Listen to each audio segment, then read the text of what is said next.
38 বলে 101 রান 14 বছরের ছেলেটা দেখিয়ে দিল কিভাবে খেলতে হয়। বৈভবের প্রশংসায় পঞ্চমুখ সকলেই। ভারতীয় জার্সি গায়ে কবে দেখা যাবে তাকে, উঠছে প্রশ্ন।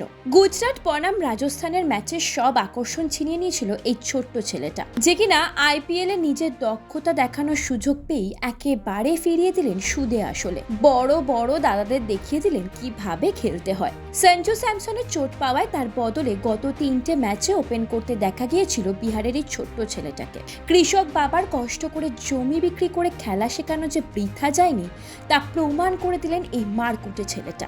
অভিষেক ম্যাচ থেকে বিধ্বংসী মুডে। প্রথম ম্যাচে ব্যাট করতে নেমেই আক্রমণাত্মক মুডে দেখা যায় তাকে। 4-6 ছাড়া কিছুই যেন মারতে চাইছিল না সে। আউট হতেই চোখে জল নিয়ে মাঠ ছাড়তেই বুঝিয়ে দিলেন তার খেলার প্রতি খিদে কতখানি। প্রথম দিনই ছেলেটার খেলা দেখে সকল স্তরের মানুষই তার প্রশংসা করেছিল। সেই সঙ্গে বলেছিল প্রথম দিনের ম্যাচে অনেকেই আউট হওয়ার ভয়ে সাবধানে খেলে, সেক্ষেত্রে বৈভব একেবারে প্রথম থেকে ভয় ডরহীনভাবে খেলছে। এরপর দ্বিতীয় দিনের ম্যাচে প্রথম থেকে মারতে গিয়ে সামান্য রানে আউট হওয়ায় অনেকেই তাকে ধরে খেলার পরামর্শ দিয়েছিলেন, কিন্তু তৃতীয় ম্যাচে বুঝিয়ে দিলেন নিজের জাত।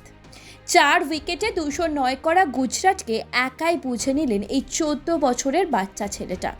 7টি 4 এবং 11টি ছক্কার এই ইনিংসে 38 বলে 101 রানের জেরেই 15.5 ওভারে 2 উইকেটে 212 রান করে জয় ছিনিয়ে নেয় রাজস্থান। এই দুর্দান্ত ইনিংসের ফলে আইপিএলের সব থেকে কম বয়সে 100 রান করার রেকর্ড করলেন বৈভব।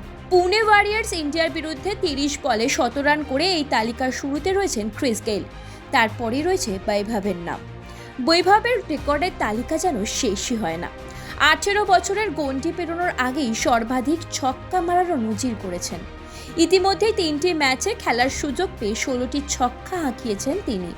1,10,00,000 টাকার বিনিময়ে বৈভবকে কিনে যে কোনো ভুল করেননি রাহুল দ্রাবিড়। এদিন হুইল চেয়ার থেকে উঠে দাঁড়িয়ে হাততালি দিয়ে সেই জবাবই দিলেন রাজস্থানের কোচ। ব্যুরো রিপোর্ট, ভারত সমাচার।